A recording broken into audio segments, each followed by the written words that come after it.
El Arca de la Alianza.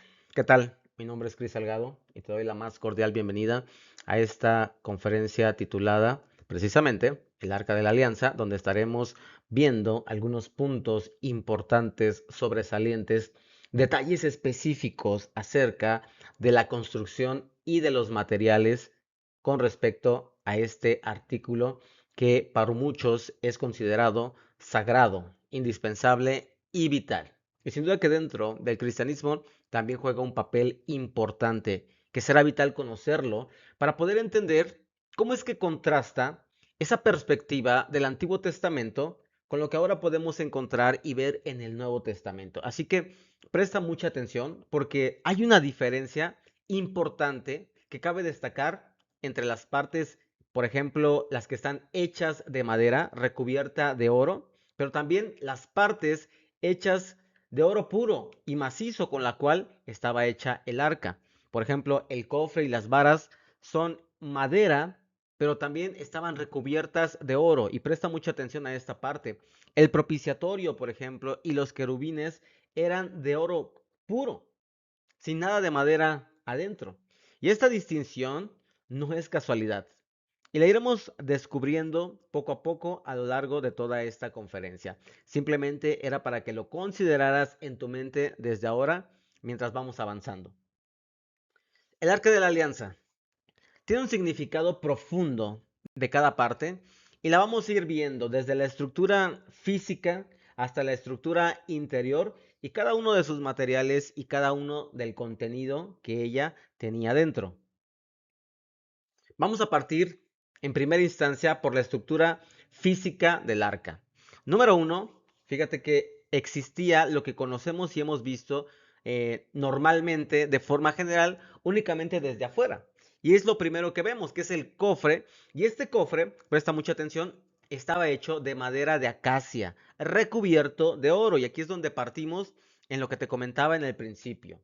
Dice ahí en Éxodo 25 del 10 al 11, haz que el pueblo construya un arca con madera de acacia. Presta mucha atención porque ya estamos abriendo el entendimiento y necesitamos investigarlo siempre palabra por palabra, punto por punto. Y estamos hablando en primer lugar de madera. Pero no estamos hablando de cualquier tipo de madera, y aquí es lo importante, sino un tipo de madera llamada acacia.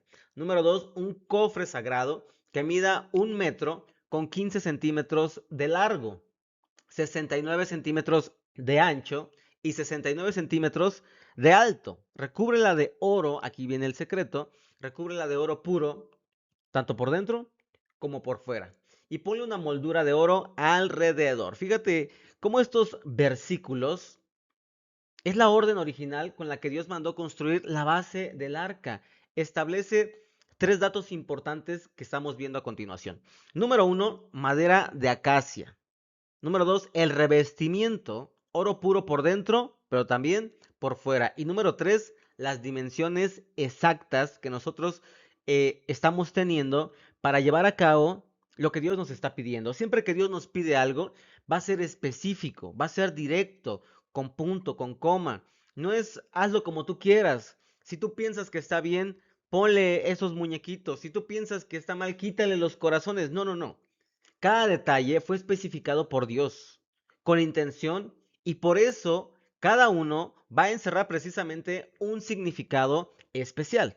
Así que, ¿cuál era la función? Vamos a ir viendo sus funciones, lo que involucra y cómo se compara o cómo se contrasta, como ya lo mencionábamos, tanto en el Antiguo Testamento y ahora cómo lo podemos ver en el Nuevo Testamento. ¿Cuál era la función en primer lugar de este cofre que únicamente es lo primero que estamos viendo?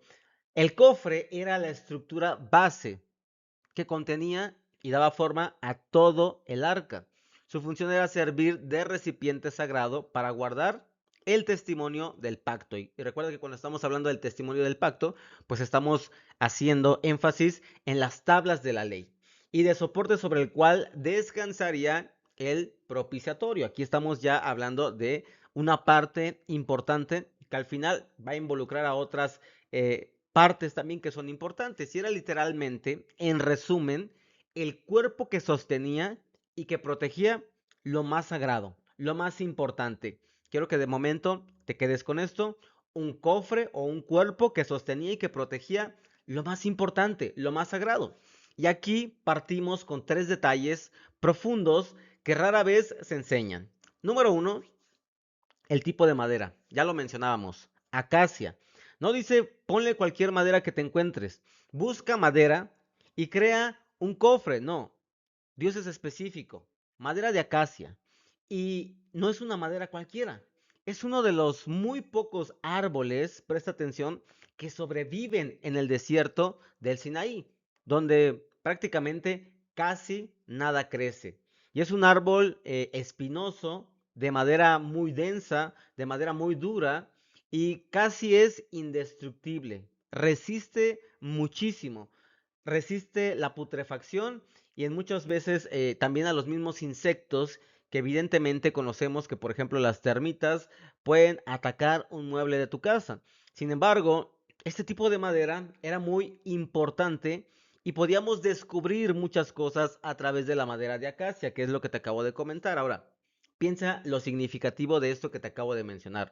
Dios escogió precisamente el árbol que brota y que sobrevive en medio de donde prácticamente no existe nada, en medio de lo árido, en un lugar de muerte y en un lugar de sequía. En ese sentido, fíjate, la acacia representa vida que sostiene donde lo demás muere. Es decir, es como el oasis en medio del desierto, pero con un énfasis hacia un árbol. Y siendo un árbol espinoso, pues evidentemente no podemos evitar recordar que las espinas desde Génesis 3 son el símbolo de la maldición que entró por el pecado, ¿no es cierto? Dios toma la madera del desierto, que está solo, que no prospera, que está muerto, que está maldecido, pero lo transforma en el lugar precisamente de su presencia. Número 2, el revestimiento de oro. Y aquí viene una parte importante. En la Biblia, la madera normalmente se relaciona o podemos representarla con frecuencia con lo humano, con lo terrenal. Y el oro, por el contrario, tiene un contraste distinto. El oro representa lo divino. El oro representa la gloria, lo incorruptible. Entonces, aquí viene el secreto. El arca de madera, cubierta de oro por dentro y por fuera. Este es un secreto importantísimo. Es una de las imágenes más hermosas que podemos encontrar de Cristo en todo el Antiguo Testamento. Es decir, lo humano, fíjate que es la madera completamente que revestida de lo divino, de lo glorioso, de lo majestuoso, el oro, sin dejar de ser ambas cosas a la vez. Cada una tiene su propio significado, cada una tiene su propia función, pero en este sentido la madera seguía estando ahí, dándole la estructura de lo que era, pero estaba totalmente envuelta en gloria, en el poder y en la majestuosidad de Dios. ¿A través de qué? A través del oro. Y es un retrato anticipado precisamente que podemos ver de la encarnación. Dios verdadero y hombre verdadero en una sola persona. Es lo que vino y representó Jesucristo cuando estuvo aquí en la tierra. Recuerda que Jesucristo tenía dos naturalezas. Una naturaleza humana, pero también compartía la naturaleza divina. Por un lado, tenía todo el conocimiento de Dios, pero por un lado también tenía las emociones, los sentimientos, los pensamientos humanos. Entonces, esto lo hace sumamente interesante. Y por último, recúbrela por dentro y por fuera. Esta fue la instrucción que Dios le da al pueblo para poder construir el arca. El oro no era solo para impresionar al que la estaba viendo desde afuera, como en este caso que nosotros podemos observarla y ver ese amarillo y ver ese dorado, esas luces que desprende que la hacen impresionantemente llamativa. La parte interior del cofre, que nadie veía jamás, podríamos decir, pues no le pongas oro ahí. No, también era de oro puro. Y esto nos enseña que precisamente la santidad de Dios no es apreciar únicamente o no es apariencia únicamente externa. Lo que está oculto a los ojos humanos es tan glorioso como lo que no se ve. Y Dios tiene una cara, sí, pública, dorada y un interior común. Es glorioso por dentro y por fuera. Esto es maravillosamente asombroso que nosotros podemos encontrar y descubrir. ¿Y cuál es el significado ahora que nosotros podemos encontrar en el Nuevo Testamento, porque muchos intérpretes ven en el arca de madera cubierta de oro una figura o una sombra precisamente de lo que vendría de Cristo. La madera, ya lo mencionábamos, que sugiere la humanidad y el oro al mismo tiempo su divinidad. Y aunque la Biblia, esto presta mucha atención, no lo afirma explícitamente, pero el Nuevo Testamento revela plenamente que Cristo es Dios y hombre, como ya lo mencioné, en una sola persona. Fíjate lo que dice Juan 1:14. Entonces la palabra se hizo hombre y vino a vivir entre nosotros, estaba lleno de amor inagotable y fidelidad, y hemos visto su gloria, la gloria del único Hijo del Padre. Aquí está precisamente el arca hecha realidad, el arca hecha verdad, no quedando únicamente como una promesa o como un mito. La palabra, Dios, el oro, la gloria que acabamos de leer, se hizo hombre, que se convirtió en qué? En la madera, en lo humano. Entonces, en Cristo, la divinidad y la humanidad se unieron en una sola persona, exactamente como el arca, la madera y el oro eran inseparables en este primer artefacto que estamos viendo. Vamos ahora entonces con la segunda parte, la tapa de oro puro, que es mejor conocida como el propiciatorio. Dice ahí en Éxodo 25:17, después haz la tapa del arca. Fíjate que ya estamos hablando de otra parte importante de este artefacto. Ya no estamos hablando de la caja únicamente, estamos hablando ahora de la tapa del arca. El lugar, fíjate, ahí mismo nos da la explicación de para qué servía y para qué era esta tapa. Después es la tapa del arca, el lugar de la expiación. ¿Y cómo lo vas a hacer? De oro puro. Ahí ya no metemos madera. Tendrá que medir 1 metro con 15 centímetros de largo por 69 centímetros de ancho. Sin duda alguna que este versículo describe una de las piezas, o si no es que la pieza más importante del arca. Lo acabamos de ver, su tapa. Nota que en esta versión que acabamos de leer, no la llama simplemente tapa, sino el lugar de la expiación, revelándonos desde el inicio que no era simplemente una cubierta, que no era simplemente, pues ponle una lona, ponle cualquier cosa para que lo tape, sino que realmente nos estaba revelando el inicio de que no era algo común, sino el sitio donde el pecado, escucha esto, quedaba cubierto. ¿Cuál era entonces la función de esta parte del arca?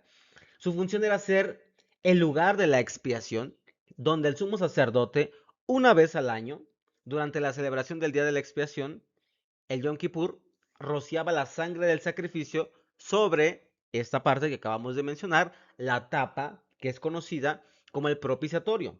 Y también era el punto exacto donde Dios prometía manifestar su presencia y hablar precisamente con su pueblo.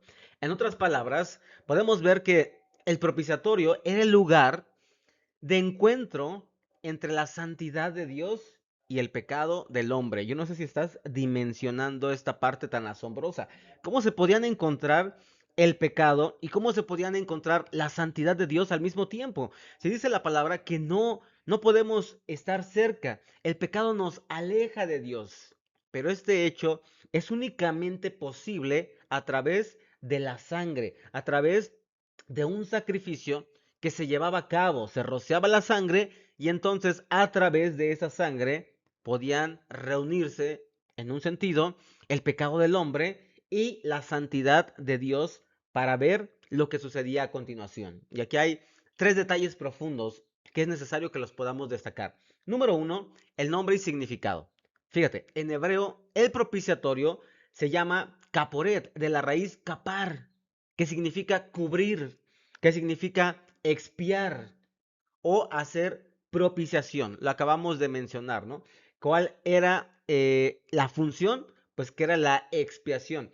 Y la misma raíz que acabamos de mencionar ahí en el ejemplo de Yom Kippur, el día de la expiación no era una simple etapa, era el lugar precisamente donde el pecado, presta atención, quedaba cubierto delante de Dios.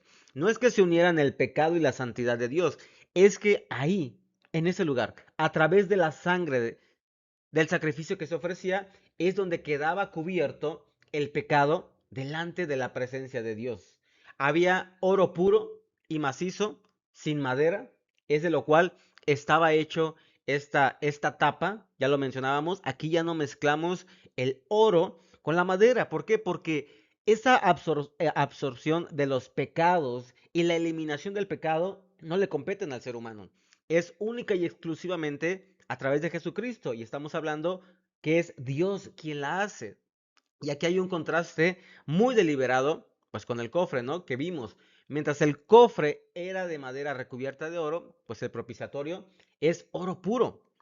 Es oro sólido, sin nada de madera dentro. Y quizás tú te preguntes, ¿por qué? Porque precisamente la expiación, el perdón, es enteramente, pues, obra de Dios.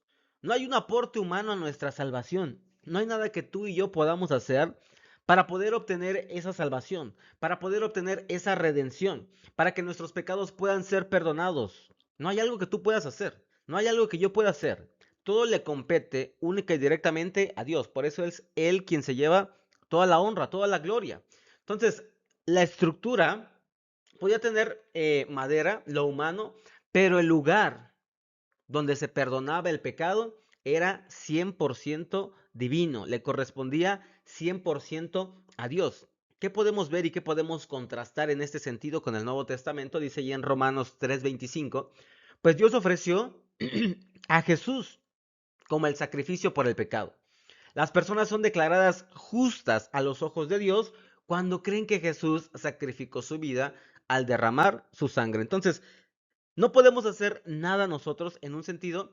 Lo único que nos corresponde es creer que Jesucristo murió por mí y que a través de esa sangre viene la expiación del pecado. Dios me limpia de mis pecados pasados, de mis pecados presentes y de mis pecados futuros. Esto es sumamente asombroso. Cristo es entonces nuestro propiciatorio, es nuestra cubierta, nuestra tapa de oro, el lugar donde la sangre se derrama y donde el pecado evidentemente pues queda cubierto y donde Dios y el pecado, ya lo mencionábamos, se encuentran. Pero así como el propiciatorio representaba la obra exclusiva de Dios, la salvación que Cristo logra es enteramente obra suya, sin aporte humano alguno, sin nada que tú y yo pudiésemos hacer, sin irnos de rodillas a la villa, sin rezar 10 Aves Marías, sin golpearnos o acostarnos en una cama de clavos. No hay nada que nosotros pudiésemos hacer. Esta obra es enteramente completa y única de Dios por medio de su Hijo Jesucristo.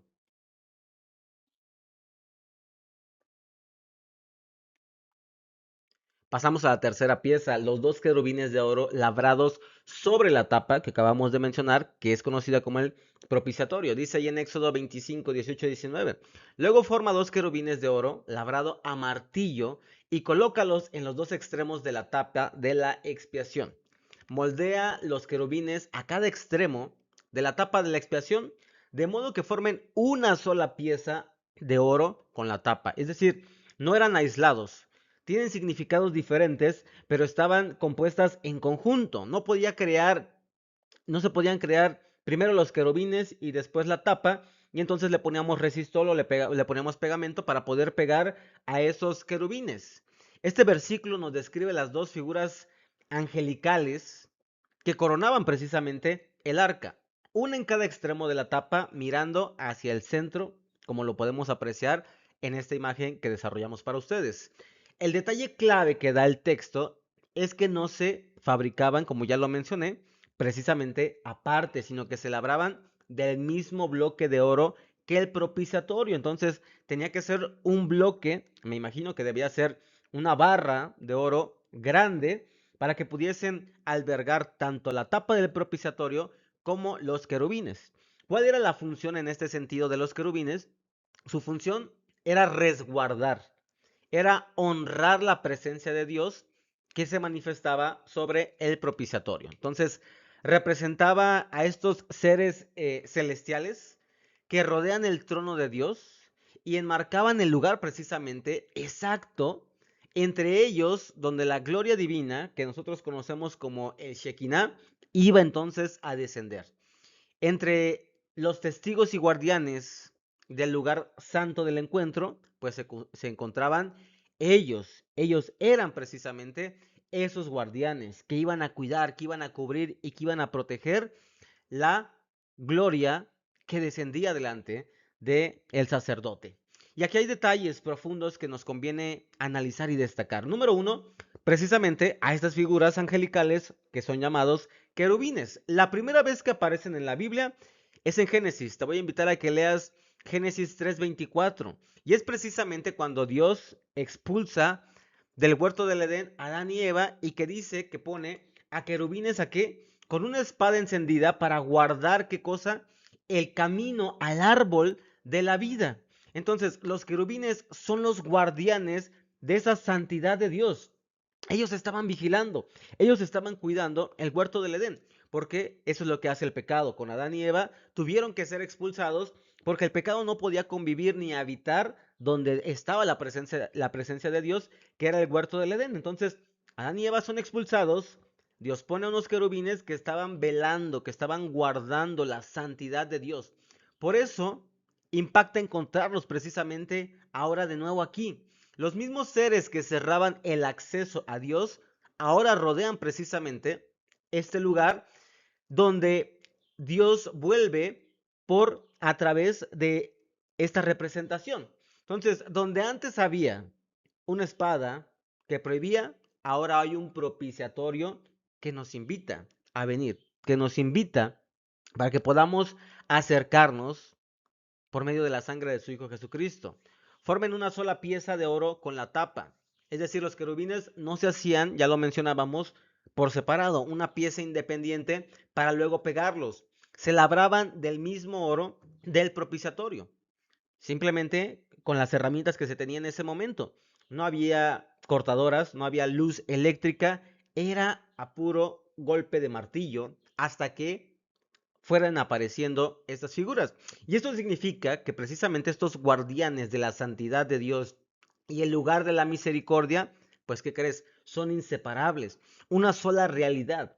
En Dios la santidad y su misma misericordia no compiten entre sí, brotan de un solo lugar, brotan de una misma pieza. No hay misericordia que pueda ignorar la santidad y no hay santidad que pueda ignorar la misericordia. Número final, labrado a martillo. Es decir, los querubines surgieron a base de golpes sobre el oro. Y aquí hay una imagen que podemos encontrar y que podemos relacionarla inmediatamente con el sufrimiento. La gloria que rodea precisamente el lugar de esa expiación se formó mediante ¿qué? Pues mediante martillos, mediante golpes. Así como la gloria de nuestra redención se formó a través del sufrimiento por medio de Cristo, pues los golpes del martillo son los clavos precisamente que literalmente clavaron, golpearon y crucificaron en esa cruz a Jesucristo. ¿Cuál es el significado entonces que nosotros podemos encontrar en el Nuevo Testamento? Dice en Apocalipsis 22:14, benditos son los que lavan sus ropas. A ellos se les permitirá entrar por las puertas de la ciudad y comer del fruto del árbol de la vida. Otra vez, estamos viendo algo que sucedió en el inicio en Génesis, cuando Adán y Eva fueron expulsados. Es decir, lo que los querubines protegían en ese momento con una espada, Cristo lo reabrió.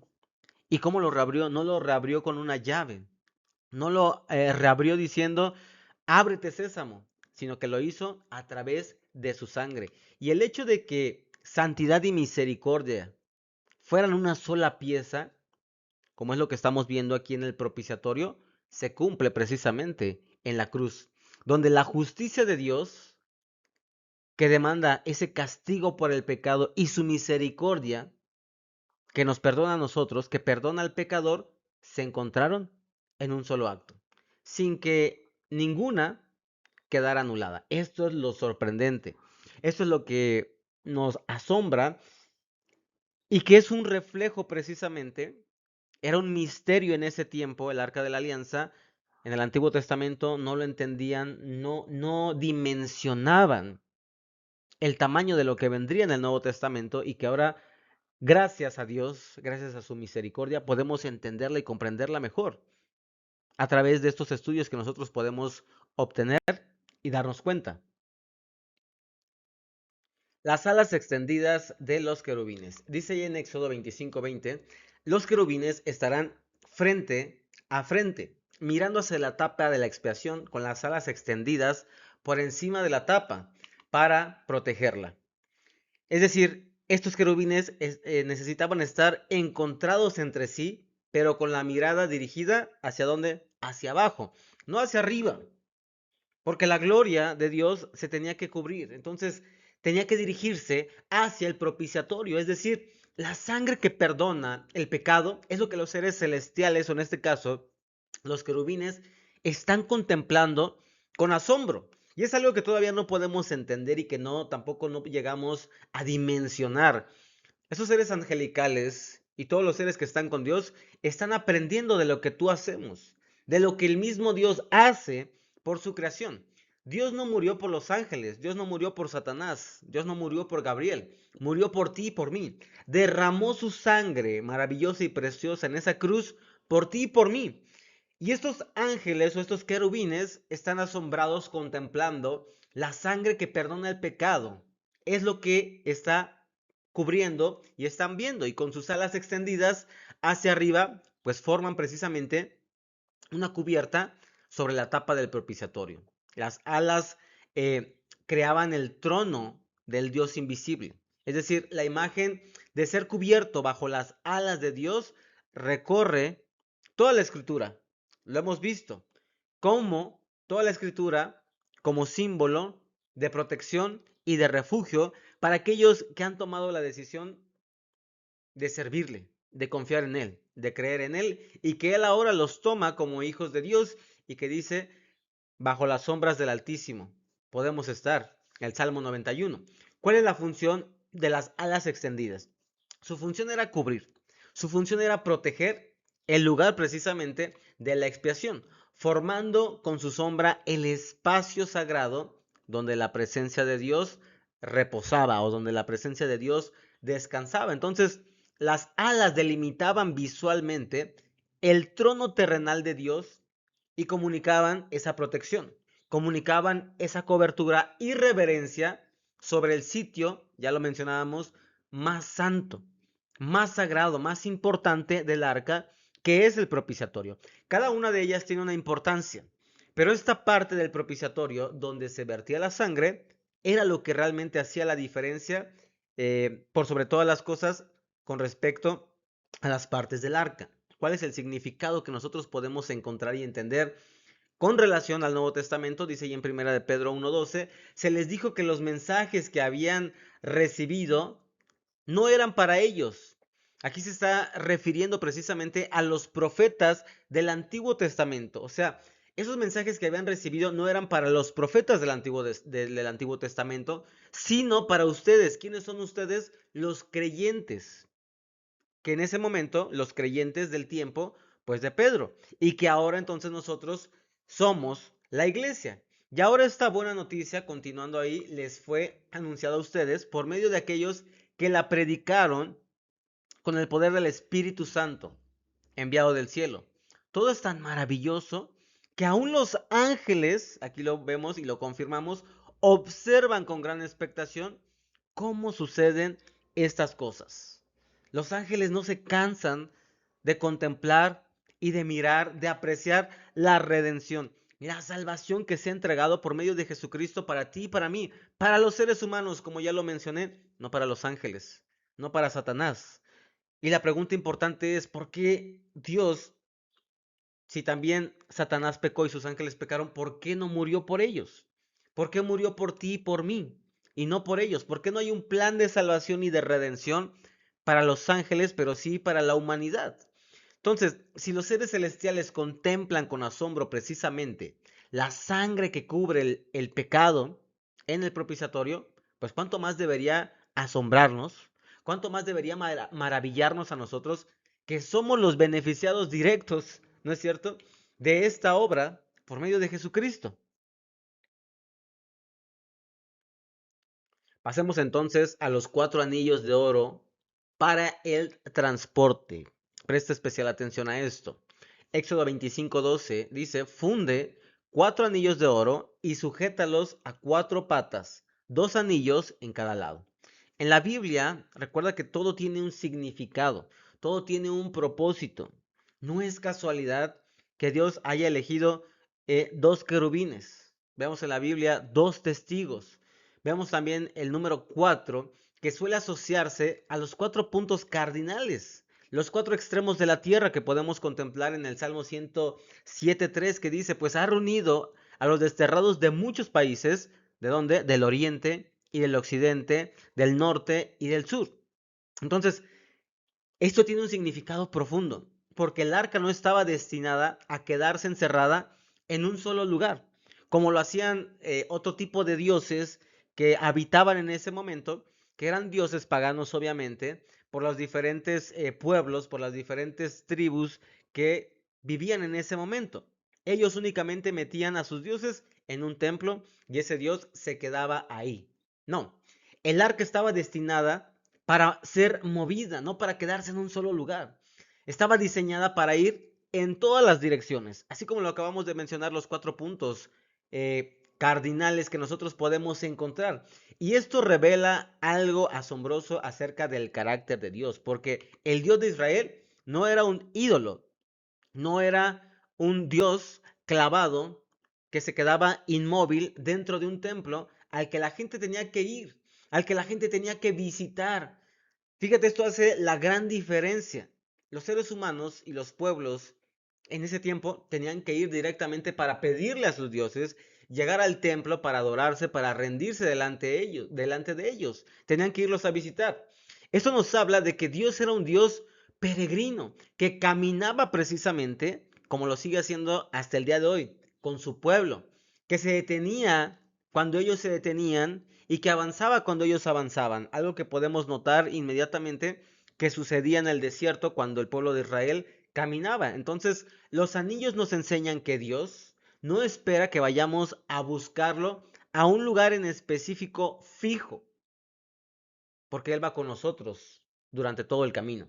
¿Cuál era la función entonces de estos anillos? Su función era permitir el transporte del arca de manera reverente, sosteniendo las varas con las que los levitas la cargaban sobre los hombros, y esto garantizaba que el arca pudiera moverse con el pueblo sin que nadie tuviera que tocarla directamente, protegiendo así esa santidad durante su traslado, y es lo que la hacía tan especial, y es lo que no llegamos a entender y no llegamos a dimensionar. Los anillos que hacían del arca un objeto móvil anunciaban precisamente a Dios, que no se queda lejos, sino que viene a habitar con su pueblo y a enviarlo a toda la tierra. Dice la palabra en el Nuevo Testamento, id y haced discípulos a todas las naciones.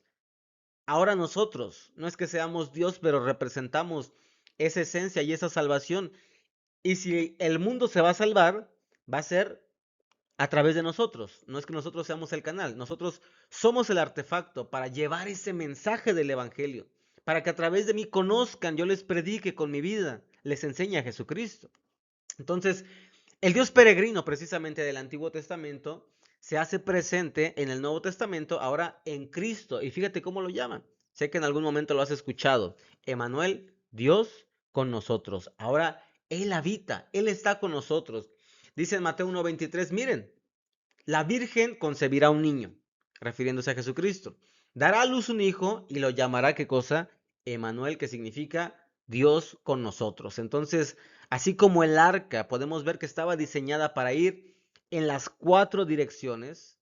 Cristo nos envía a nosotros como iglesia a llevar, como ya lo mencioné, su presencia a todo el mundo. Y lo podemos confirmar ahí en Mateo 28:19, que es uno de los versículos más importantes que nosotros podemos considerar. Ya recibí, ya acepté, ya Dios me salvó, ahora yo tengo que compartir esa gloriosa salvación con el mundo, porque ahora nos envía en todas las direcciones de la tierra para que podamos ser de bendición, para que podamos ser luz en medio de la oscuridad a un mundo que se corrompe y que se destruye y que se apaga cada vez más. Y por último, hablando de la parte exterior, Estas varas de madera de acacia que estaban recubiertas, otra vez volvemos al mismo significado, estaban recubiertas de oro. Dice allí en Éxodo, haz también varas con madera de acacia y recúbrelas de oro. Mete las varas por los anillos que están a los costados del arca para transportarla. Estas varas para transportar el arca deberán quedar dentro de los anillos. Nunca las quites. Eran órdenes muy estrictas y muy específicas en todos los momentos. Parece que son detalles insignificantes, pero Dios tiene cuidado de cada parte, de cada lugar, de cada accesorio. ¿Qué ponerle? ¿Qué no ponerle?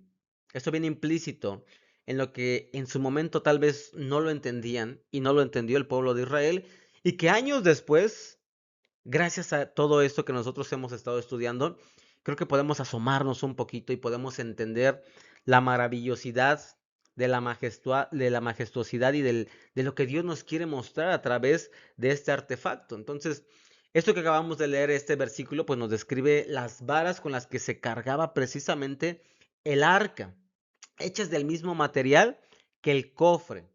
Por un lado, madera de acacia, pero que estaban recubiertas de oro. ¿Cuál era la función?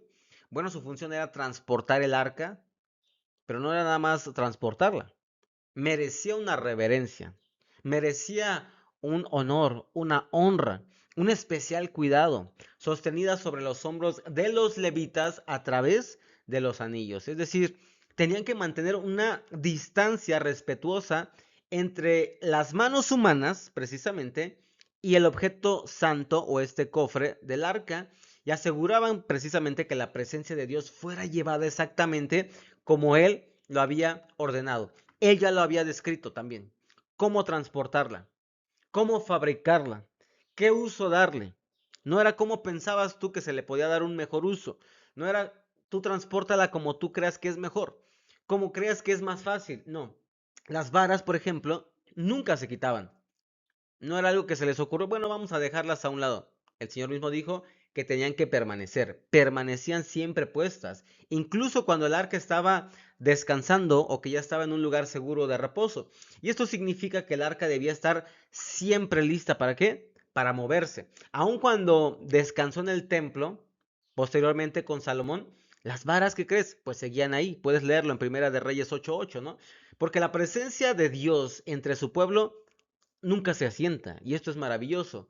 Nunca se asienta de manera definitiva, que se vuelve estática. Dios siempre está dispuesto a llevarte al siguiente nivel, a dar el siguiente paso. Dice la palabra que nosotros como hijos de Dios vamos de gloria en gloria, vamos a más y más. Por eso es que la presencia de Dios no se queda quieta.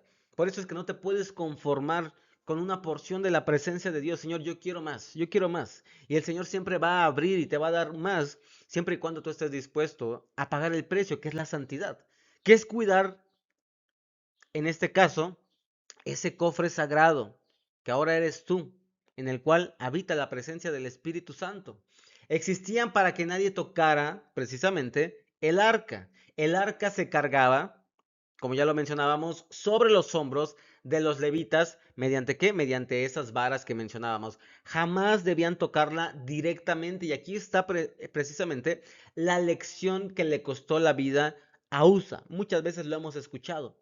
Pero esto representa la presencia misma santa de Dios, que no se manipula ni se toca con relajación, con desconfianza, con la mejor intención. No, se cuida. Y David precisamente, fíjate, hablando de este punto, pues cometió el error de transportar el arca en una carreta, al estilo de los filisteos, en lugar de cargarla con las varas como Dios le había mandado. A Dios nos acercamos a su manera, no a la manera que nosotros creemos, no a la manera en la que nosotros pensamos. A Dios se acerca con reverencia, con cuidado, con honra, no a la ligereza. Y fíjate, la Biblia narra dos momentos claves relacionados en el traslado precisamente del Arca del Pacto en estos tiempos de David, que fue donde aconteció esta situación con Usa. El primer intento fue ese intento fallido por no seguir precisamente el orden de Dios. Y ya después tenemos un segundo intento del traslado donde ya se hace correctamente, con reverencia y con sacrificio. Te lo voy a contar inmediatamente. El primer intento para que tú puedas entender este contexto que muchas veces no entendemos, ¿por qué Usa tuvo que morir por tocar el arca si tenía buenas intenciones? Si el arca se iba a caer, si el arca le iba a pasar algo. Y Usa trata de cubrir eso y ¿qué pasa? Termina muriendo. Número uno, el primer intento, que fue ese al que estamos refiriéndonos, cuando el arca es llevada, como los filisteos precisamente lo hicieron, dice allí en 1 Samuel 6:7, que construyan una carreta nueva y busquen 2 vacas que acaben de criar, de tener cría. Asegúrense de que las vacas nunca hayan llevado yugo, enganchándolas a la carreta, pero encierren sus becerros en un corral. Es el momento en que los filisteos, una vez que capturan el arca, deciden devolver el arca del pacto o el arca de la alianza, como ya lo conocemos, a Israel después de haber tenido en su territorio el arca y que se dieron cuenta que estaban sufriendo juicios y no sabían exactamente de qué o por qué. Pensaban que tal vez eran algunos otros dioses, pero se lo atribuían también a que tenían el arca de la alianza al Dios de la Biblia precisamente. Pero ellos lo hicieron no en un modelo bíblico de adoración. Y es parte de un experimento pagano que se llevó a cabo. Es un sistema humano, lo que yo pienso, lo que yo creo, para transformar el arca sin intervención humana. Entonces ellos deciden que se lleven estas vacas y ya ellos sabrán si verdaderamente es de Dios, pues Dios les dará la señal y la dirección. Entonces David, una vez que regresa el arca, que es dirigida precisamente por Dios, David lleva el arca como los filisteos. Dice allí en 2 Samuel 6:3.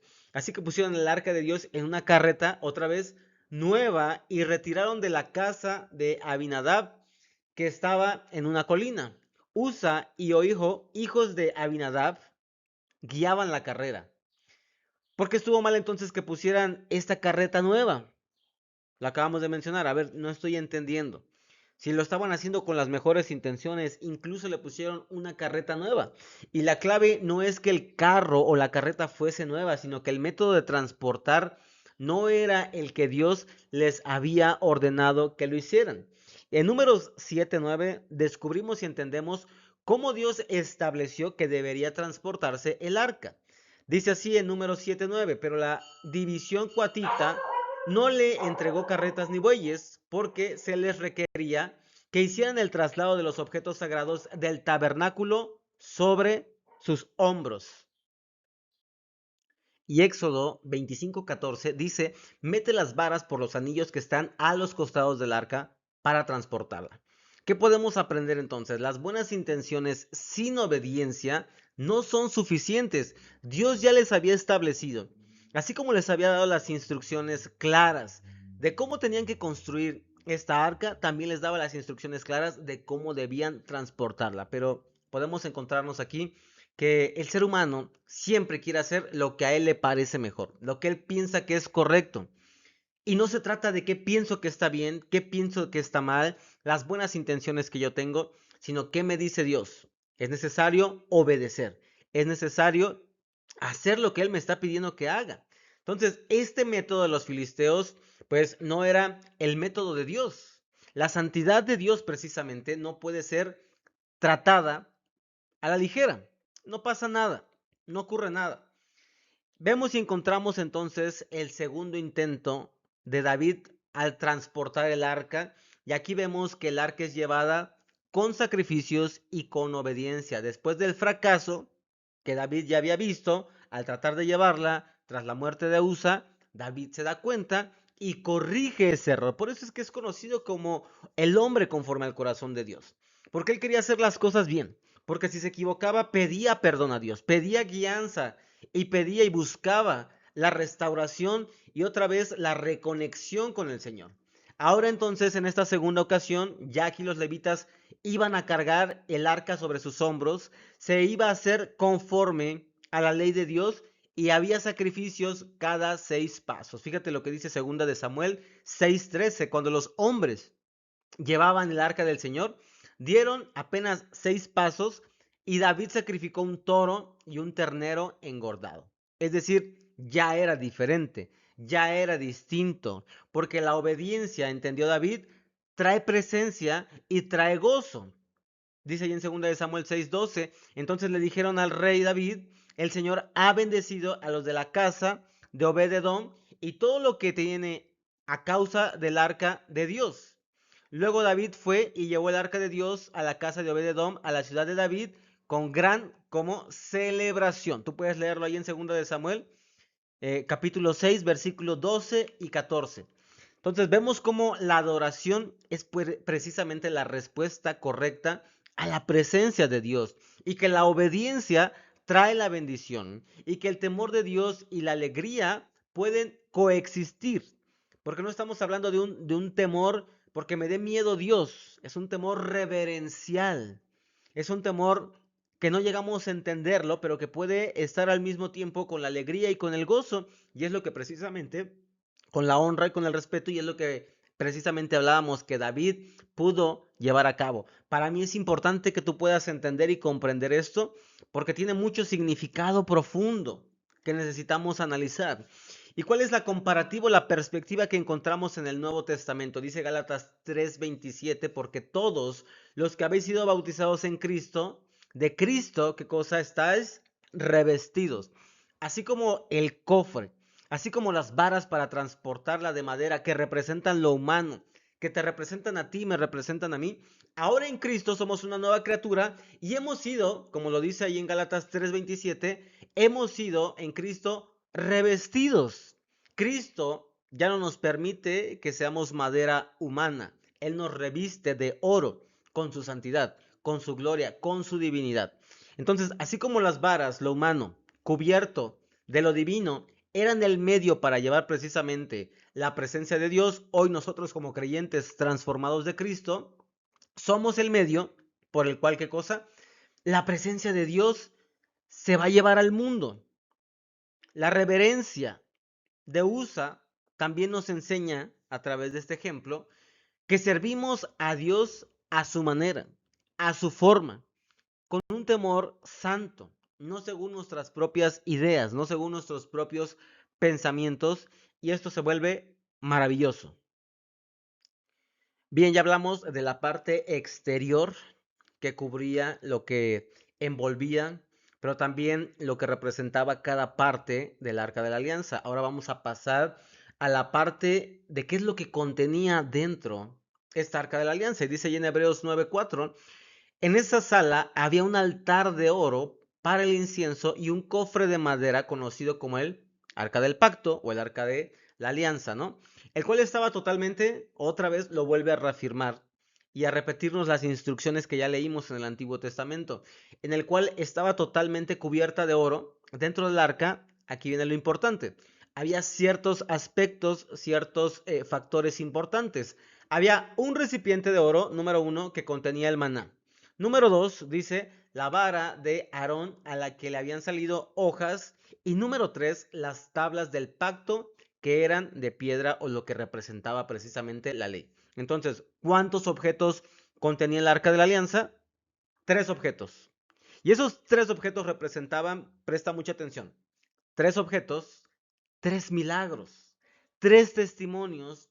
Y vamos a ir viendo uno por uno con datos que te van a sorprender, que la propia palabra nos ayuda a entender y nos revela. Número 1, vamos a hablar de las tablas de la ley. Las tablas estaban escritas, dice ahí en Éxodo 25:16, cuando el arca esté terminada, pon dentro de ella las tablas de piedra, las tablas grabadas con las condiciones del pacto que te entregaré. Esas tablas representaban precisamente el pacto, el testimonio. ¿El pacto de qué? ¿El pacto de quién? El pacto de Dios con su pueblo Israel. Dios le dice, cumple estos parámetros, esto que te estoy solicitando, y entonces serás bendecido. Y hay una parte en la que dice que el pueblo aceptó. Entonces, las tablas son llamadas también el testimonio, lo puedes encontrar ahí en Éxodo 25:16, porque eran precisamente el testigo legal del pacto. Eran lo que Dios quería que hiciera el pueblo de Israel, su voluntad escrita en piedra, dura, permanente, que no cambia, externa, inflexible, no hay forma de que tú la puedas modificar. Y representa precisamente la justicia y el estándar santo de Dios que el hombre por sí solo no puede cumplir. Eso es algo importantísimo. Tú quieres cumplir la ley de Dios, no lo vas a hacer, no lo puedes hacer. De alguna u otra forma, tú y yo la hemos transgredido, la hemos traspasado, porque no podemos cumplirla. Y es precisamente lo que Dios quería que nosotros viésemos. Tú solo no lo puedes hacer. Tú necesitas de mí y a mí por medio de mi Hijo Jesucristo, que fue el único que vino y que cumplió con toda la ley, sin mancha, sin pecado, lo hizo por completo, no falló a ninguno de estos puntos que yo dejé en la ley, y entonces lo necesitas para poder cumplirla. Las tablas, fíjate, estaban escritas por ambos lados. Dice allí en Éxodo 32:15, enseguida Moisés se dio la vuelta y descendió del monte. Llevaba en sus manos las dos tablas de piedra grabadas con las condiciones ¿de qué? Del pacto. Estaban escritas a ambos lados, por delante y por detrás. Esto es importantísimo. Las tablas no tenían únicamente los mandamientos en una sola de sus caras. Estaban escritas, lo acabamos de leer, ¿por dónde? Por delante, pero también estaban escritas por detrás. ¿Y qué nos enseña esto bíblicamente? Esto nos enseña que la ley de Dios estaba completa.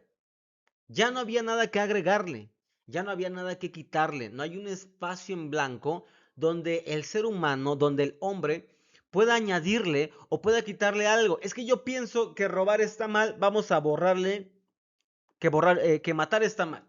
Yo pienso que mentir está mal, vamos a borrárselo y entonces ya nos quedamos con 8 nada más. No, no era posible. No había margen ni para agregar ni para quitar. O sea, tú no le podías quitar nada y no había espacio para que tú le pudieras poner, le vamos a agregar esta. Yo pienso que la pedofilia está bien. Yo pienso que se casen el hombre con hombre. No, la voluntad de Dios quedó escrita de manera total, llena, sin lugar para que nadie pueda agregarle sus propios pensamientos, sus propias ideas, ni sus propias reglas. Número 2, las primeras tablas fueron hechas y escritas enteramente por Dios. Aquí hay algo sorprendente que estoy seguro que va a llamar tu atención y yo espero que Dios revele y hable a tu espíritu. Dice en Éxodo 32:16, estas tablas eran ¿qué? Obra de Dios. Cada palabra estaba escrita por Dios mismo. Esto no lo escribieron los ángeles, esto no lo escribió Satanás, esto no lo escribieron los seres humanos, todo fue hecho y creado por obra de Dios. La voluntad de Dios era únicamente y le pertenece a Él, nació de su corazón. Eso es lo que Él decide y cree que es lo mejor para ti y para mí. Sin embargo, Moisés rompió al ver el pecado del becerro de oro, si te acuerdas en Éxodo 32:19. Y esta es la imagen que nosotros podemos encontrarnos. La ley perfecta de Dios, hecha íntegramente por Él, completa, no hay nada que agregarle, no hay nada que quitarle, pero fue quebrada que por causa del pecado. Es decir, Moisés sube para que se le den estas leyes, esta voluntad de Dios, y cuando él va regresando, antes de que siquiera Moisés les pueda explicar y dar las leyes y la voluntad de Dios al pueblo de Israel, ¿qué crees? El pueblo de Israel ya había transgredido esas leyes, ya estaban adorando a un becerro que habían creado ellos mismos con sus manos. Entonces, antes de que siquiera el pacto, la ley, llegara precisamente al pueblo de Dios, ¿qué crees? Ya la habían roto. Es como planear, por ejemplo, algo muy sencillo que podemos entender. Tú planeas tu boda y el día que llegas a firmar y a casarte con tu esposo o a casarte con tu esposa, te dice que pues él ya se casó, que ya se acostó, perdón, con alguien más. Imagínate, ¿cómo te sentirías? ¿Cómo te sentirías si estamos preparando tu boda? El día que llegas, está el juez, están los invitados, ya vas a firmar y tu esposo o tu esposa dice, pero me acabo de acostar ayer con una persona, con alguien más que no eres tú. Antes de que puedas tú firmar ese pacto que representa en el matrimonio, ya alguien más ya lo había roto. Entonces, las segundas tablas que podemos encontrar ahí en Éxodo 34:1 dice, luego el Señor le dijo a Moisés, talla dos tablas de piedra como las primeras. Escribe en ellas las mismas palabras que estaban en las que hiciste pedazos. Fíjate, Néstor, esta vez el hombre, el ser humano, en este caso Moisés, tuvo que cortar la piedra. Ya no fue hecha totalmente por Dios. Aunque Dios evidentemente volvió a escribir las palabras, pero aquí hay un principio de responsabilidad.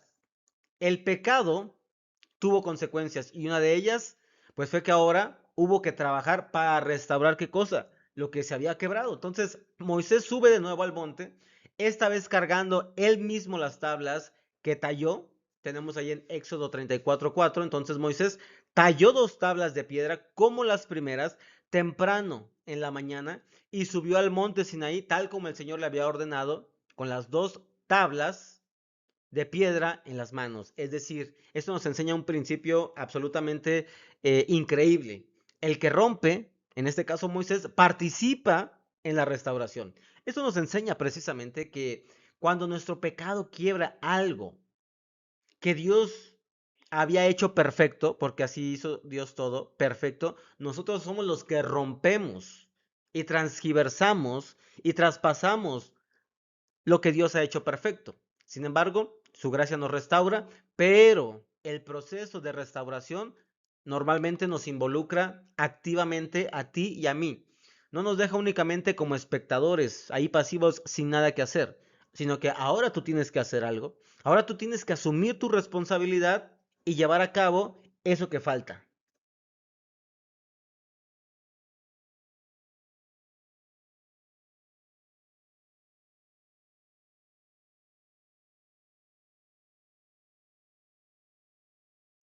Y estas tablas fueron escritas por el dedo de Dios. Dice ahí en Éxodo 31:18, cuando el Señor terminó de hablar con Moisés en el monte Sinaí, le dio las 2 tablas de piedra grabadas con las condiciones del pacto, escritas por el dedo de Dios. Otra vez, no las escribió ningún ángel, no las escribió ningún ser humano. Son lo único en toda la Biblia escrito directamente por la mano de Dios, sin intermediarios humanos, su voluntad, su ley fue declarada, fue escrita, fue establecida directamente por Dios. Todo lo demás en la escritura que nosotros conocemos, la misma Biblia que tú tienes ahí en tus manos, fue escrita por hombres inspirados, pero esas tablas las grabó Dios mismo. Y por último, el pueblo pues rompió esta ley. Dice ahí en Éxodo 32:19, y sucedió que tan pronto como Moisés se acercó al campamento, vio el becerro y las danzas, y se encendió la ira de Moisés y arrojó las tablas de sus manos, y las hizo pedazos al pie del monte. Es decir, las primeras tablas Moisés las quebró al ver esto que ya comentábamos, al pueblo adorando al becerro de oro. Es decir, la ley guardada en el arca representaba precisamente el mandato de que ellos habían quebrantado.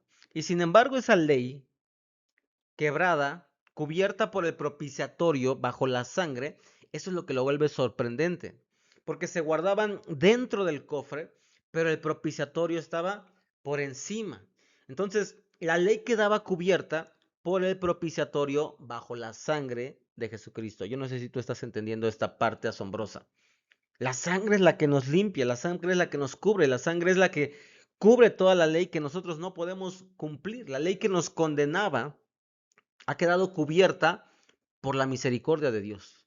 Entonces, las tablas que estaban bajo el propiciatorio quedan cubiertas por la sangre y anunciaban que la ley que nos condena, pues quedaba cubierta por la sangre de Cristo y reescrita posteriormente por su Espíritu en nuestros corazones.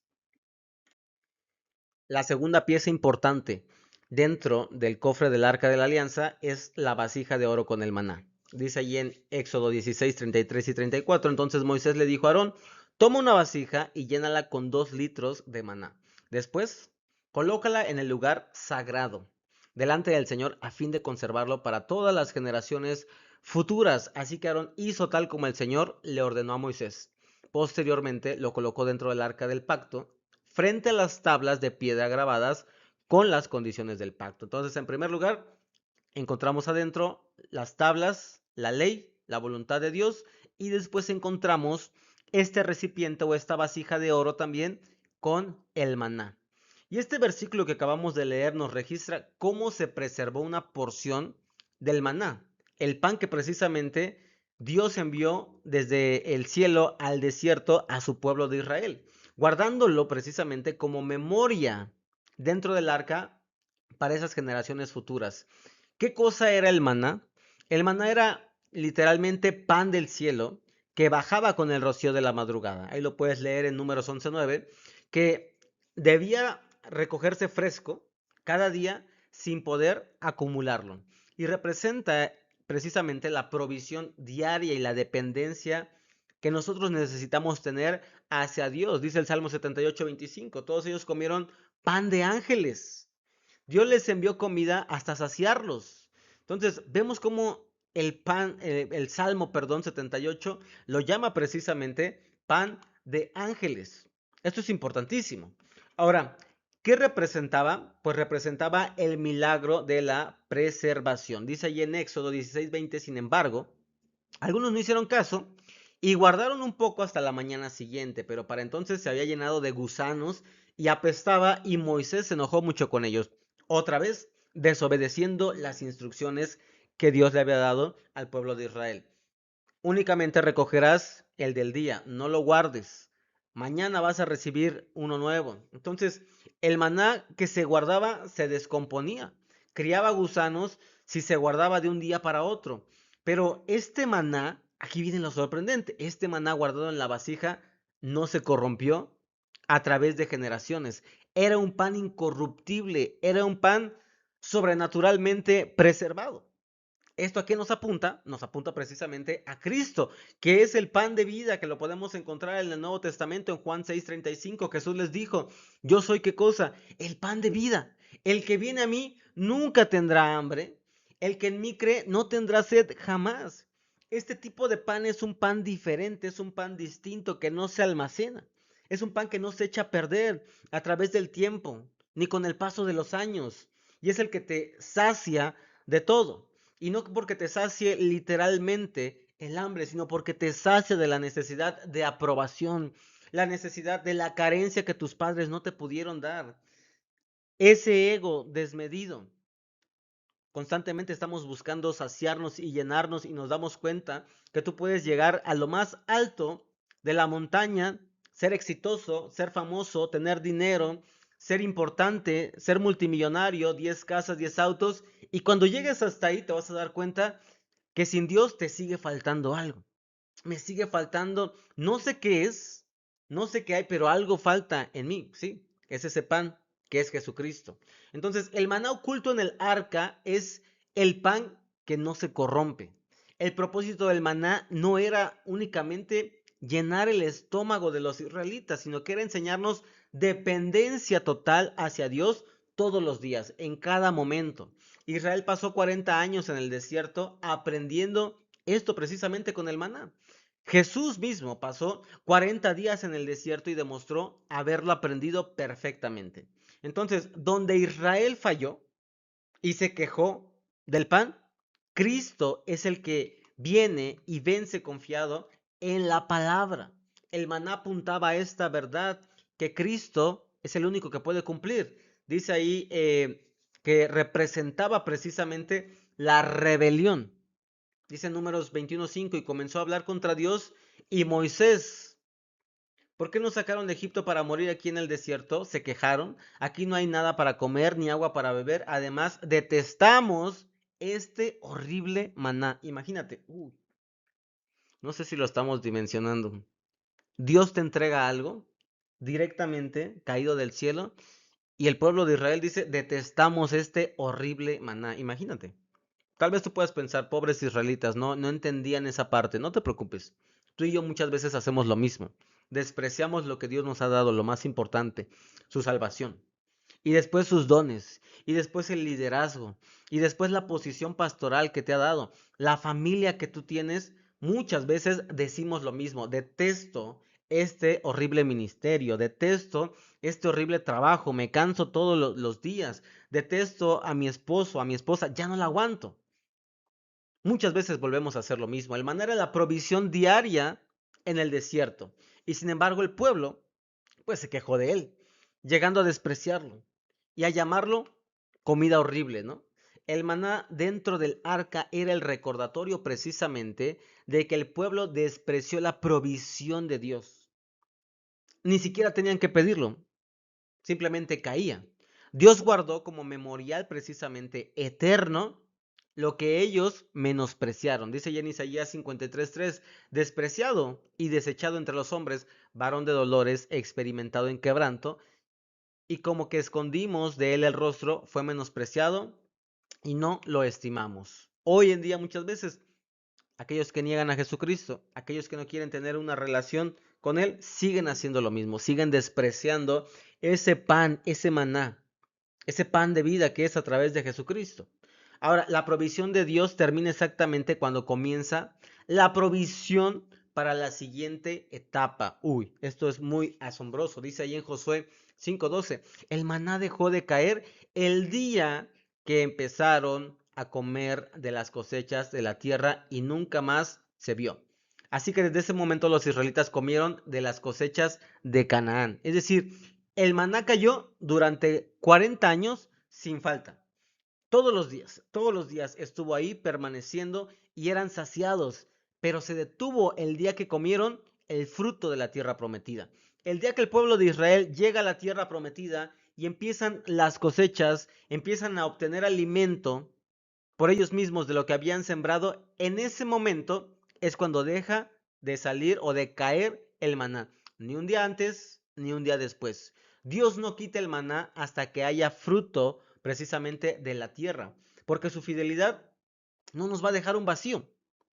Una provisión da paso a la otra en el momento perfecto. Así que no te preocupes, así que no te estreses. Si tú estás en Dios, confiando en Él, caminando bajo sus parámetros y lo que Él quiere, tal vez puedas pensar, me voy a quedar sin trabajo. No te preocupes.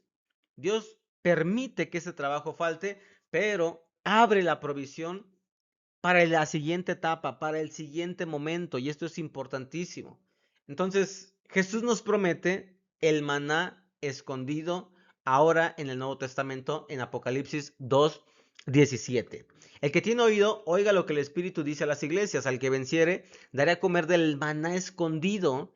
¿Cuál maná escondido? ¿Dónde está escondido ese maná? Lo acabamos de mencionar, ahí lo tenemos en el arca. Y le daré un pedacito, una piedrecita blanca, y en la piedrecita escrito un nombre nuevo, el cual ninguno conoce, sino aquel que lo recibe. Entonces, Jesús promete que al que venza, darle de ese maná escondido. Y ese maná escondido es justamente este que acabamos de mencionar, el que estaba oculto dentro del arca. Y es una promesa de esa comunión íntima y de esa provisión eterna para quienes perseveren, para quienes permanezcan, a pesar de las adversidades, a pesar de las dificultades, que puedan mantenerse creyendo y confiando en el Señor. En otras palabras, el maná que estaba escondido en el arca, pues era una sombra simplemente de lo que íbamos a ver. El verdadero maná escondido. ¿Cuál es ese verdadero maná escondido prometido en Apocalipsis? Pues es precisamente Cristo mismo y su plenitud de vida que se encuentra únicamente en Él. Así como el maná se recogía cada mañana y no se podía almacenar para vivir de lo que iba, de esas reservas para el otro día, nuestra comunión con Dios tiene que ser diaria, mis amados hermanos. No podemos vivir espiritualmente de las experiencias que hemos vivido pasadas, del sermón pasado, del domingo pasado, de los milagros pasados. Son muy buenos, nos recuerdan la fidelidad de Dios, pero cada día necesitamos recoger el maná de nuevo, a través de una nueva oración que tú haces, a través de leer nuevamente la palabra, a través de demostrarle a Dios una nueva dependencia. Ayer confiaba en ti, Señor, hoy sigo confiando en ti. Y hoy confío más en ti. Y mañana confiaré más en ti y más en ti y así sucesivamente. Esto conecta precisamente la oración que Jesús nos enseñó en Mateo 6. Danos hoy el pan de cada día. Y por último, pero no menos importante, la vara de Aarón que floreció. Dice allí en Números 17:10. Entonces el Señor le dijo a Moisés, pon la vara de Aarón permanentemente delante del arca del pacto para que sirva de advertencia a los rebeldes. Esto deberá poner fin a las quejas contra mí y evitará más muertes. Es decir, la vara era un palo seco. Era simplemente un palo que no tenía raíces, que estaba muerto, que no tenía agua, pero que asombrosamente dio vida y fruto. Y esto representa precisamente la resurrección y la autoridad sacerdotal confirmada por Dios hacia el sacerdocio de Aarón. Esta autoridad que Dios confirma era no nada más una representación de lo que Dios estaba haciendo, sino una advertencia para los rebeldes que encontramos ahí en Números 17:10. Es decir, un recordatorio de que la autoridad espiritual la establece Dios, no la establece el hombre. Dios elige a sus líderes, Dios elige a sus pastores, Dios elige a todos y cada uno de nosotros a la tarea específica con la cual vamos a trabajar. No somos nosotros mismos, no decidimos qué vamos a hacer o qué no vamos a hacer. Entonces, partimos de aquí, de que esta vara es un milagro. Es decir, un palo muerto que vuelve a dar vida. Dice allí en Números 17:8, al día siguiente, cuando Moisés entró en el tabernáculo del pacto, encontró que la vara de Aarón, que representaba a la tribu de Leví, había retoñado, echado brotes, florecido y producido almendras maduras. Después de que encontramos la rebelión de Coré, que estaban cuestionando la autoridad sacerdotal de Aarón, Dios hizo o puso una prueba, ¿no?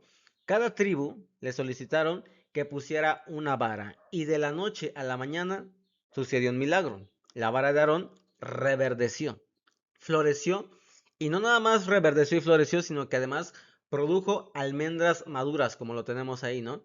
Un trozo que ya era madera seca, que ya estaba muerta, que no tenía raíces, dio vida y dio fruto en una sola noche. Esto es algo inimaginable que no podemos conciliar específicamente, ¿no? Porque hay una resurrección, vida que brota después de la muerte. ¿De qué nos está hablando esto? Creo que tú ya lo estás entendiendo. Necesita un proceso. Si tú quieres sembrar un árbol, evidentemente te va a llevar un tiempo, un proceso, para que, número uno, empiece a crecer. Número dos, que empiece a dar sus primeros brotes. Y número tres, para que pueda dar el fruto. Y esto se suscitó de la noche a la mañana y apunta, pues, precisamente, directamente a Cristo, que es nuestro sumo sacerdote, quien fue vindicado por Dios, ¿no? Levantado de entre los muertos.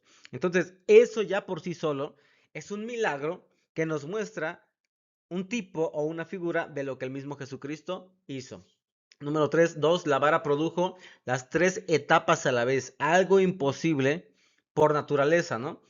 Es decir, la vara no nada más reverdeció, la vara ya se veía como que ya le habían dado agua, no, sino que en una sola noche presentó lo que ya les estaba mencionando, ¿no? Simultáneamente las cuatro etapas, los retoños, dio los brotes, dio las flores y las almendras maduras.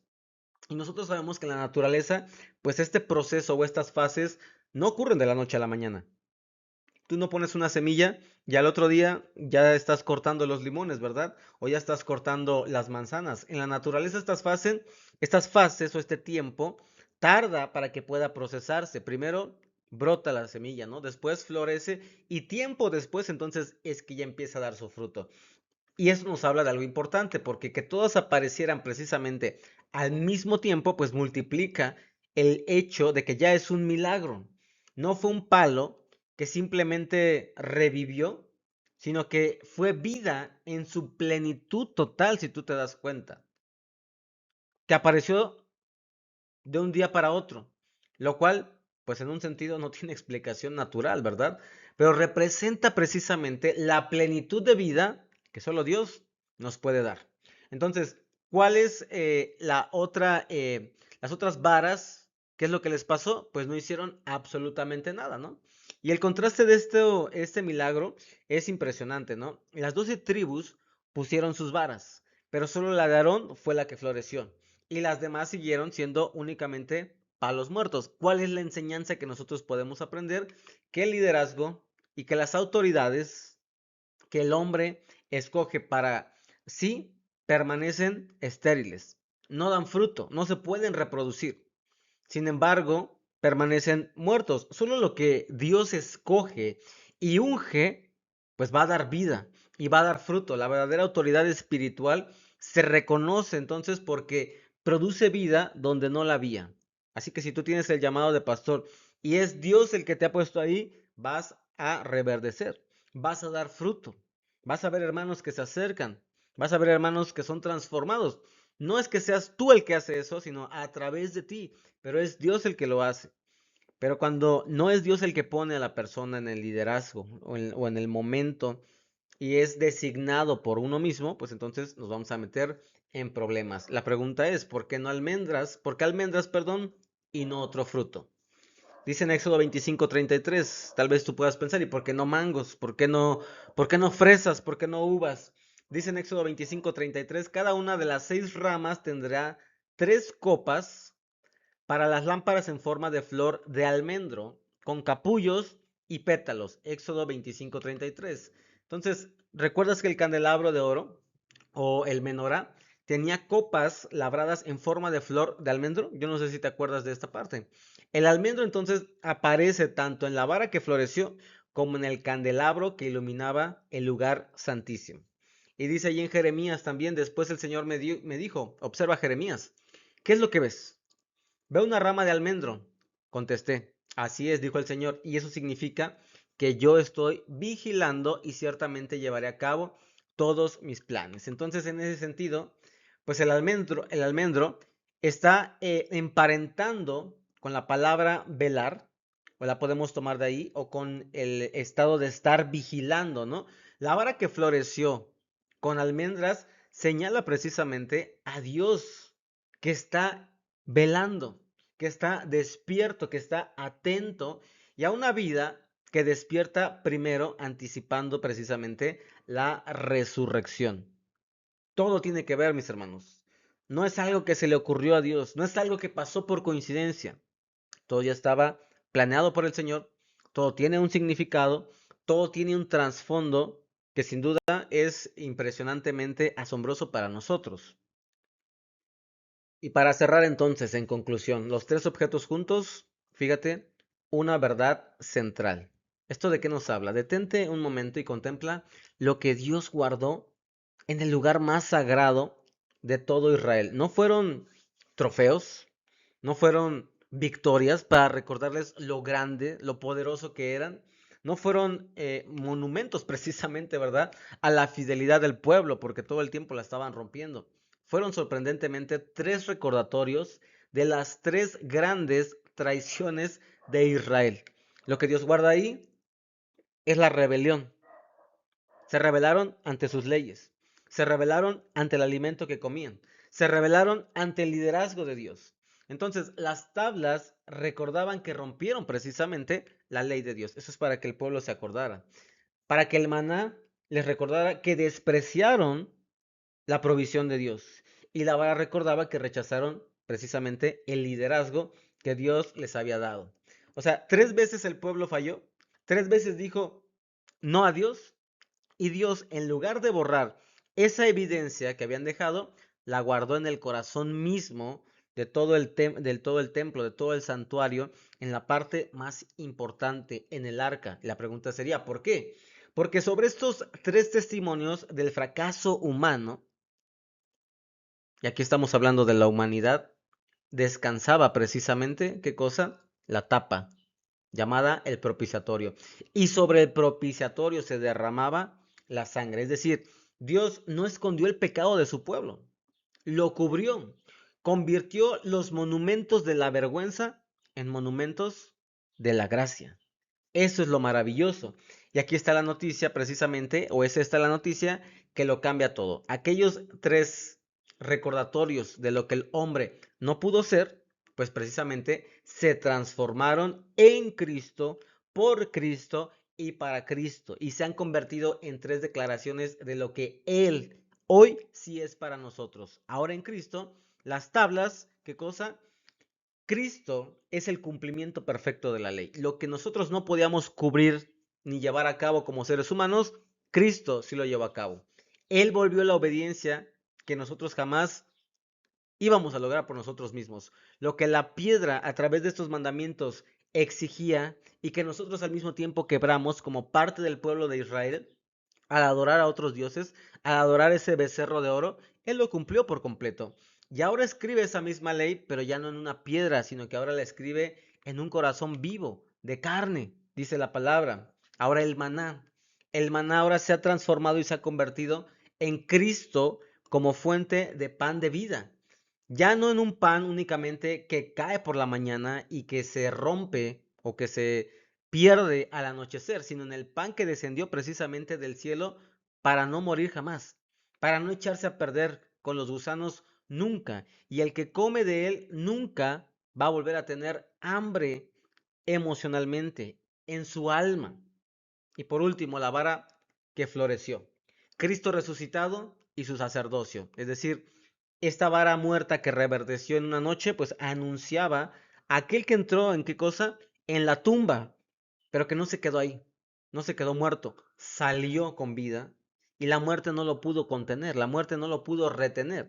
Ahora su autoridad no fue tomada por el hombre, sino confirmada por Dios mismo mediante la resurrección. Y la pregunta para ti es, ¿te das cuenta de lo que esto significa para tu vida en este momento? Porque esta es la parte más importante. Si ya no estamos en el Antiguo Testamento, si ya no vivimos hace más de 2000 años, como estuvo ahí el pueblo de Israel, ya no. Pero todo lo que el arca representaba, la presencia de Dios, su ley, su provisión, su autoridad, el lugar del encuentro, la sangre que cubre el pecado, todo eso ya no está encerrado precisamente en un cofre de oro detrás de un velo, en un lugar al que solo uno podía entrar una vez al año. Todo eso hoy está disponible para ti, para mí, ahora mismo, ¿por medio de quién? De Jesucristo. Y esto es lo más maravilloso que nosotros necesitamos entender y comprender, mis hermanos. Qué bendición que podamos vivir en este tiempo, que podamos vivir en esta época. Ya nuestro entendimiento es mucho más amplio, debería de ser mucho más amplio, ¿no? Porque el velo se rasgó, el camino ha quedado abierto y la presencia que un día habitó entre únicamente dos querubines que estaban ahí delante del propiciatorio, hoy quiere habitar precisamente en ti. Tú eres ese lugar donde Dios ha elegido morar, ya no un cofre, ya no designado a un lugar, a un objeto. Dice ahí en Primera de Corintios 6:19, ¿no se dan cuenta de que su cuerpo es el templo de qué? Del Espíritu Santo, quien vive en ustedes. Ahora nosotros somos ese cofre, somos esa morada, donde la gloria de Dios desciende y donde su Shekinah se puede reposar sobre nosotros. Somos portadores de su gloria. Llevemos así como el arca la bendición, la salvación hacia otros lugares. Gracias por su tiempo, gracias por haber compartido este momento conmigo. Yo los bendigo y oro porque el Señor se revele grandemente a tu vida a través de este programa y estas conferencias. Que Dios te bendiga y nos vemos pronto.